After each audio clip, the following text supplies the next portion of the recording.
Yo mga kamaster! Tara at samahan nyo kami bumili ng e-bike para kay Elpat! Sahod natin sa pagbablog! Yo mga kamaster! Sana Pupuntahan namin. Oh, excited na kayo sa e-bike nyo?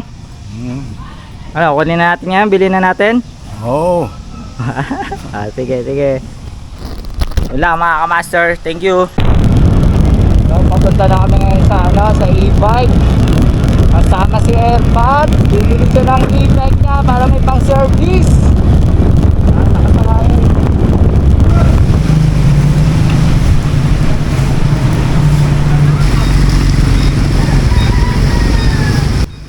Yo mga kamaster, nandito tayo ngayon sa may Pulong Plaza, Candaba, Pampanga sa Axpi Shop e-bike. May mga nakasale sila ngayong August, kaya ano pa hinihintay nyo mga kamaster? Let's go!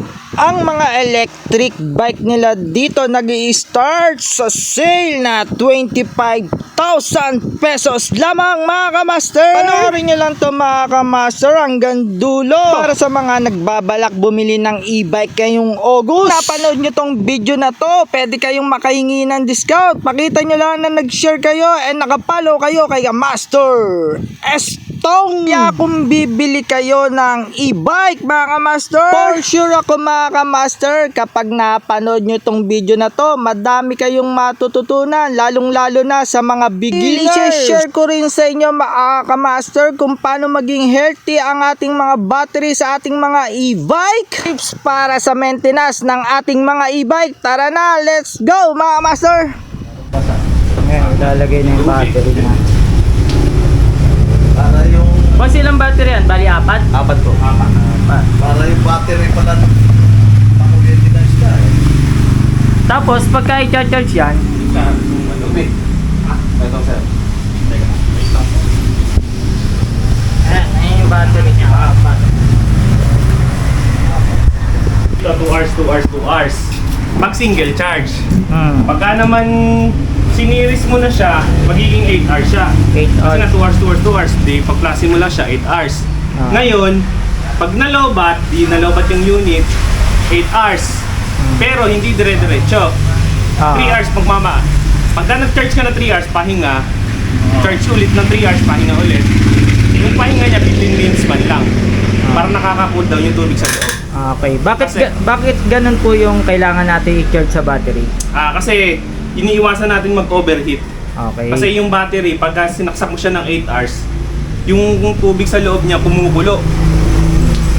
Parang nagpapakulo ng ng tubig ng 8 hours. Pagka tina-charge mo siya ng 8 hours na dire-diretso. Hindi katulad ng may pahinga, nakaka-cool down kahit papaano yung tubig, hindi nai-stress yung battery, mas nagtatagal. Tsaka hindi kagad, kumbaga, hindi lolobo. Okay. Iniiwasan kasi natin yung maubos yung battery yung tubig sa loob para kapag ayun na yung naubos, sigurado lolobo siya. Okay. So, yun mga kamaster, yung tip ni sir para maging healthy yung battery niya, para mas tumagal siya.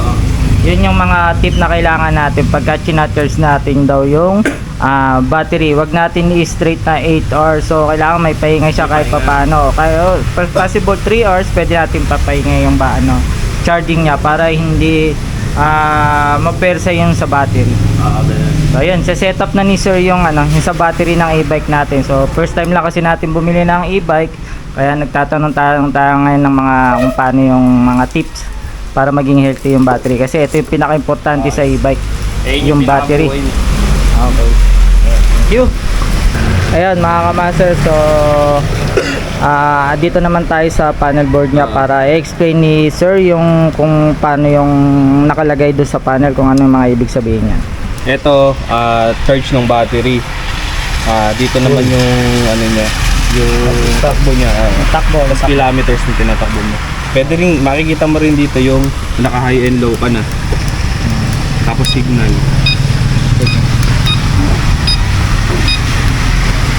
Yun lang yung mga specs na nakikita. Pagka dito sa malapit ka sa pula. Ito, pag nag-warning yung pula, makikita mo yan, pumapalo yan sir eh. Pagka nakikita mo, kumasagad yan, pula na lang natitira. Kumihit ka, pula na lang natira, manolobat ka na. Sige sir, patry nga lang mo sir, ng signal. Yan, yung signal niya. Tapos, yan. Yung hazard. Hazard. Ito. Kompleto na siya. May signal and yun, ilaw. Ayan. Yung pyesa ng e-bike na re-repair naman. Pero syempre, pagka talagang pasok sa warranty at nasira, papalitan na po natin. Yun na po siya. So mga kamaster, kung halimbawa lang magkaroon tayo ng mga kunyari, mga simpleng sa wiring lang na wala naman masyadong bibiling o walang bibiling pyesa, is pwede natin dalhin dito, is libre lang daw kahit lumagpas na sa warranty. Oo, kahit Tama. tapos na ng warranty, libre pa rin yun. Wala kang babayaran. Wala siyang babayaran pagka mga ganon. So kung halimbawa ito, yung side mirror niya is nasira to. Ito yung bali bibili na lang natin to. Ito yung may charge lang. So yun, yung mga ganon na scenario doon na Ito sir, nasira tong wiper. Nasira yung carbon sa loob. Ano lang pala, nanutong lang pala. Kumbaga, namakit lang. Nag-stack up lang. Stack up lang. Ayun. Wala kang babayaran doon, basta gagana. Every 3 months po, nagpapalit tayo ng oil. Ayun. Para sa safety ng mga bearings tsaka ng Every mga bearings. Every 3 months. Oo. Mas okay po yun kasi mura lang naman din yung oil. Hindi ko sabihin, mas okay hindi, na po nang nagpapalit yung tayo. milyahin nito. Wala po siyang mileage na ang lang po talaga yung kilometer per hour. Oo. Tsaka itong trip po kung ilang kilometers na yung tinatakbo mo. Tapos sir, yung magkano yung sa King's Oil niya uli? 100 pesos lang po. Dito po kasi libre na po yung gawa pagka sa amin nakakakuha ng libre. Okay, every 3 months daw pwede tayo mag King's Oil. So sa kanila lang tayo pupunta, libre na daw yung palagay. So wala siyang other charge. Yo, tapos sir, yung sa natin, yung warranty niya. Yung warranty natin, meron tayong 1 month warranty sa dinamo, sa motor, sa charger. Ayan, yung may warranty tayo mas pati controller meron din. Pero Okay. sinisigurado ko naman po na sir, lahat naman po nare-repair na talaga ng So may alarm din siya. Kunyari may siya. Hanggat ginagalaw siya, tutunog siya ng tutunog. Ayun. Pero Yeah. pagka pinatay mo na siya ulit dito, pwede mo na siyang gamitin. Pwede na ulit siyang Yun. So may alarm din siya. Pwede niya i-alarm. Kung halimbawa may pupunta kayo, magpa-park kayo sa labas. ganun yung Para kahit pa paano magdalawang isip yung... Tsaka pagka sasakay po kayo sir, wag niyo pong itutungtong yung paa nyo sa ganyan. Yung ganyan bang style at tsaka nyo yung susi. Kasi meron yung iba nangyayari. Bago, nakatungtong yung paa, pinihit, nagugulungan yung paa, naiiwan na Oo, siya. naipit. Ayun, sa pantip yan Kaya mga master ang sa safety mga talaga, baguhan. lagi nakatungtong. Kanya, lagi siya nakatungtong. Malaki pala nakaupo. Yung mga baguhan sa e-bike yun, yung mga tip na sinasabi ni Sir pagka tayo yung nagkaroon ng e-bike na katulad nito. Eto, yung mga kailangan nating tandaan kasi minsan pag napindot natin tong start na kidlat na yan, sign ng kidlat, mabubuhay siya yung unit kahit walang susi. Ngayon, pagka pinatay natin dito, hindi natin mapapatay yung unit. Minsan akala natin napatay natin. Miss Napatay tayo. Yung mga bata, alam naman yung makatikot yun, pinihit ang pinihit.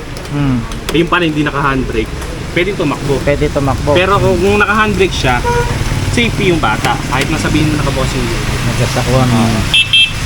Kumbaga hindi siya tatakbo. Pero mas okay pa rin talaga, patayin yung unit. Para safety yung mga bata. Ganun din yung pag-start niya sir, no? Ganun din. Double, dalawang pindot lang to. Yung gitna. Kahit hindi mo gamitin Yung kidlat, may kidlat na sa'yo. Tapos, Stop. unlock.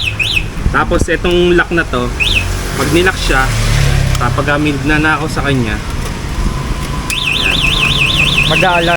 So yun mga kamaster, ang speed nito 1, 2, 3. So yung number 3 natin, yun yung pinaka mabilis niya. So ilan yung top speed nito sir? Ang top speed nito nasa 40 kilometers 40. per hour. Ayun. So mabilis na rin yun. So yun, napakarami natin mga natutunan na tips sa kay Kuya. Ano nga pangalan niyo ulit sir? Alfie po, Alfie. Alfie, yon si Sir Alfie. So, yon yung mga baguhan na na magkakaroon ng e-bike. So sana mapanood nyo to para magkaroon tayo ng idea sa paggamit. Yun lang. So thank you. Update pa namin kayo mamaya kung ano yung mga ilalagay kasi sa setup pa niya. Sige. Thank you. Ayun mga kamaster. So meron tayong ibibigay na another tip si Sir about dito sa panel yung sa speed kung ilan. Right? Etong ano naman natin dito sa unit natin, ang tinatakbo talaga nito nasa 40 kilometers. Simula dito sa Pampanga, sa Pulumplasan hanggang Malolos kaya niya. One way siya. Doon pwede ka na mag-charge kung meron ka mang pupuntahan. Ito sa kada isang bar niya, meron siyang 4 bar. Tingin ko nag-range siya ng, yung 1 bar niya nag-range siya ng mga 10 kilometers. Kaya kung baliwag lang kasi, simula dito hanggang baliwag, siguro mga 7 yan 7 or 8. Kaya kumbaga, ilang balik ka rin sa baliwag. Kung simula dito hanggang bayan ng baliwag, siguro mga 3 kaya mo Sir, yung sa pag-charge nito, halimbawa nasa biyahe tayo and then hindi natin maiwasan o kaya nalobat tayo. Pwede ba natin siyang i-charge agad? Ganyan, pagkagamit, i-charge agad. Pwede ba yun? Pwede naman po yun, sir. Wala naman po problema sa pag-charge. Ang problema lang po talaga is yung matagal na pag-charge. Gagawin mo, kung nalobat ka, sinarge mo ng 8 hours, dire-diretso, mas masama yun. Kasi mainit na yung battery mo, mas lalo mo ba siyang pinainit. Okay. Ganun. Pero kung mas maganda rin, pinapahinga din. Ipahinga mo siya ng konti, tapos charge mo na siya, 3 hours, pahinga, 3 hours ulit. Ganun yung charging dapat talaga niya. Tapos mga kamaster, ito grabe, talagang is makakatipid kayo sa kuryente kasi yung full charge nito sa tatakbo niya na 40 kilometers is magkano nga uli sir? Sir, mga 15 pesos lang isang full charge. Sa ganun lang po siya nag-range. Yun, 15 pesos lang full charge na yun. So napakarami ng mapupuntahan ng 40 kilometers na yun. Kaya matipid talaga pagka e-bike yung gamit natin compare sa mga talagang gasolina na motor. So yun lang ang... Tapos may additional pa ako sir, dun sa may ano natin, sa may charger, laging unang saksak sa outlet yung charger para hindi nagugulat yung battery. Yung kasi ang magsasuffer doon yung charger. Pag una mo sinaksak yung charger mo dito sa unit, tapos sinaksak mo sa outlet, biglang pumapasok yung kuryente, nagugulat yung charger. Pumuputok minsan yun. May nangyayari talaga na ganun. Pero pinaka-safety, unahin mo yung outlet, tsaka mo ngayon sasaksak ano. Maghihintay, makikita mo yung mag-indicate doon ng green. Ganun. Tapos, pare, hindi ini-expected, tatirikan ka sa daan, totally ayaw umandar ng unit. Mas maganda sana kung wag itutulak. Wag itutulak ng motor o ano. Mas maganda kung ma-servicean ng technician. Kasi So ito yung pinaka repair shop ni Sir RP. So kung may mga problema sa e-bike natin, dito niya ginagawa. So ito may nagpapagawa sa kanya na e-bike. Ito mga kamaster, kahit anong e-bike pala, kahit hindi sa kanya binili, pwedeng ipagawa sa kanya. Kahit hindi dito nabili, pwedeng pagawa sa kanya. Basta e-bike, pwede nating dalhin dito. Pwede rin siya nag-home service din siya. Kunyari may mga ano tayo, e-bike na hindi naman binili sa kanila, is pwede niyang i-repair yon. So kontakin nyo lang si Sir RT. Ayun yung number niya, contact number. So papakita ko naman sa screen mamaya yung kanyang contact number para kung sinong gustong kumontak is makontak natin. Thank you. So tapos na mga master, tapos na i-setup.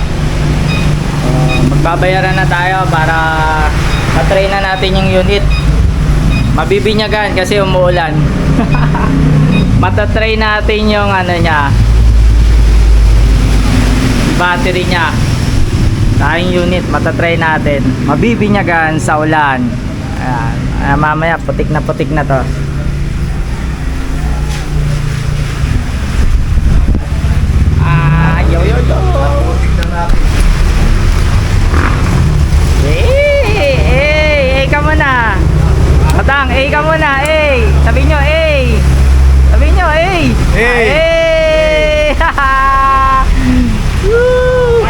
e-bike na yan. Huwag niyo baka tumakbo ha, huwag niyong pipigay na. Sir, maraming salamat po. Nakuha na namin yung e-bike. So, yun, tinry na ni tatay. So, Sir Alfie, Sir Alfie, pa-invite naman po yung mga customer natin or yung mga gustong mag-inquire dito sa shop mo. Okay, sa lahat po ng gustong pumunta dito po nandito po kami sa Candaba, Pampanga, tapat ng Sabungan ng Pulong Plaza. Madali lang po itong tutunin. May Facebook page din po ako na Axpi E-Bike Shop. Sa lahat po ng gustong bumili ng e-bike, meron po tayong mga promo ngayon. Ngayong August po, naka-promo po tayo ng mga unit natin dito sa ating shop. Okay po, salamat po. So, yun, may discount siya hanggang August 31. So, maraming salamat mga kamaster. Thank you! Maraming salamat sa panonood nyo mga kamaster. Please like, follow, and share. Yo mga kamaster, estong